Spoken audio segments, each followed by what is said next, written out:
Hey everyone, Jud with SOuthmen Bushcraft, and I got to thinking that what do you carry on just a normal walk in the woods?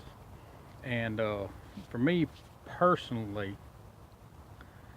I've got very limited stuff that I usually carry on me if I'm just going for a walk. Say I'm out, like the stagnant creeky area or whatever, but if I'm just walking around exploring, checking things out, and I know the piece of property, it's not real big, so I'm not going to be out there very long, and you can't get lost because of the size of the place.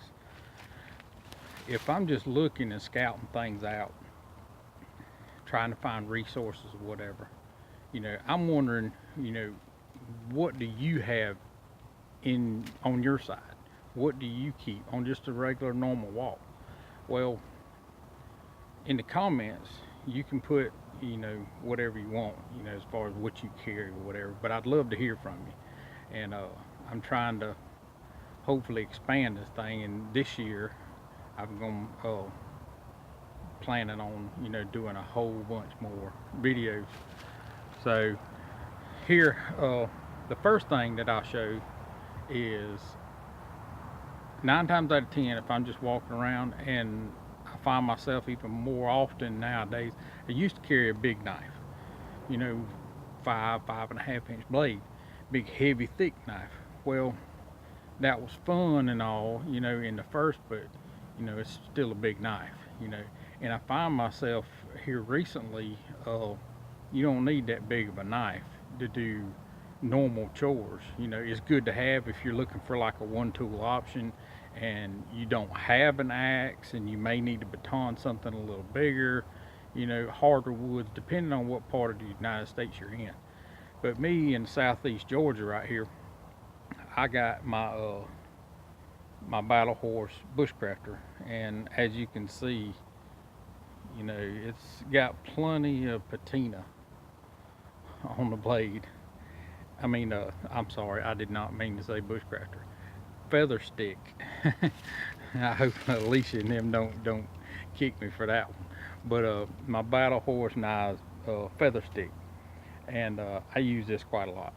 And on my on my side here, on the same sheath, I have trusty ferro rod, and this one, I've used it a few times, but it's still a fairly new one. I haven't used it that much because most of the time, if I'm really out, this one stays on my sheath and it does not come off. I put a piece of shock cord on it, but it don't come off. If I'm in the woods and I'm camping, I got a 1/2 inch ferro rod and I usually hang it right here on my neck, and I've always got it. The only time it's not in there if I'm hammock camping, I'll put it in my little pouch when I lay down and go to sleep, or I'll put it in my haversack. And the first thing I do when I wake up is I take and hang it and put it back around my neck. And second of all, I have my Baco Laplander, because you never know. You may need to saw a limb. You're going through a bad area or whatever. But I got a cutting tool. I got a saw. I can cut, pretty good sized stuff with that Baco. And a lot of you know that's used it, that they're real good. So, depending on, you can cut stuff that's up to 3-4 inches around with them thing. You can go slow, but you can get it. And as far as with a knife, if you got a knife that's 4.5 inches, then you can baton it down, make feather sticks or whatever. See, I was playing around a while ago, and why I did not even think about it, but battle horse knives feather stick. Here it is. Anyway, I was just playing around with it. I found me a piece of willow, and it's all over right here. I got willow trees. That's all that's right here in this one area. But third, what I keep in my pocket is, what was that? I got squirrels running around here too. The third, what I keep on me if I'm walking, is a big lighter. Quick and easy start a fire. You don't have to use your ferro rod. And you know, if you just want to just throw one down in dirty fire, boom, there you go. And I always carry bright colors. I either got green ones or orange ones, because when you throw them on the ground, see, as you can see, that's neon green compared to the backdrop of all the green or brown. If that falls on the ground right here, you're gonna see that. And the same thing goes with bright orange. That's why the only two lighters I buy are either neon green or neon orange. And the other thing, the old saying, two is one, one is none. I also have a case trapper that I keep in my pocket. Uh, this particular one was one of my granddaddy's knives, and I was just lucky enough to be able to get one of them, because he had a couple of them. But I was lucky enough to get one, and I try to keep this in my pocket all the time, because what I wouldn't know all this stuff. So he taught me a lot about fire and how to make it, and hunting and fishing and stuff like that. So all props go to him. And last but not least is I keep this. I usually wear cargo pants. I just recently got into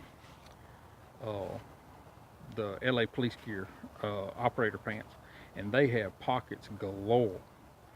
And I really like them, so I went ahead and got 3 pairs. And I actually, I'm gonna give props to Chris Tanner for that one, because his video a while back, that he did on LA Police Gear pants. But this is my flint and steel kit that I keep in my pocket. And I can either see on the back, I can either put it on the belt horizontal or vertical, whichever you want. And this particular one comes from Wildwood Self-Reliance, and he does some pretty good canvas stuff. But and look, I said don't use a bright color one. This one, that's why it's in this pouch right here, because it stays in this pouch. But it's black, and actually this is one that I found laying on the ground, and I picked it up, and I was like, somebody lost a lighter, and I picked it up, and boom, and I said, it's still about full. So that's why I put it in here, and it stays in there. It don't go out. If I have to use it, then I light it, stick it back in here.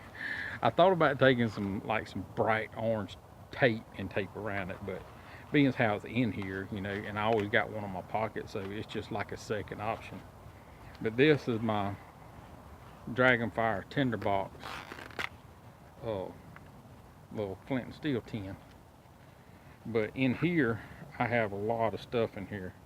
But I got a piece of lamp wick, and I got my chert, and I got some extra cotton in here for making char cloth and stuff like that. I also have this battle horse knives, a little jute, and that one stays in there. And then I got cotton galore, got a piece of fat wood. I'll let you look in there. You see the little Dragonfire striker. I won't take all of it out, but actually I even got char cloth in the bottom. And this is pretty cool. I got me a little can opener that I just stuck in there, but it seemed to be, seemed to fit in there pretty good, so I just stuck it in there. Why not? There might be a time I'm out camping or whatever in the woods and need to open a can of soup and don't want to use my knife, so there you go again. So let me try to get all this back in here. So there we go. Finally, it went in and closed. But that was what I wanted to show. It's just a quick video of what I carry in my pocket, and I'd love to see other people show what they carry on a daily basis. So, but with all that being said, and I hope you enjoy this video. I've been trying to put more out here, and more than I did last year, because 2018 I'm trying to do anything I can. If it comes to my mind, I'm gonna put it on this camera. But thanks for joining me. And if you haven't subscribed to my channel, please do so. And if you like this video, hit like, go down and check the rest of them. But I'll see y'all later. This is Jud with SOuthmen Bushcraft. Y'all get in the woods and have fun. That's what it's all about.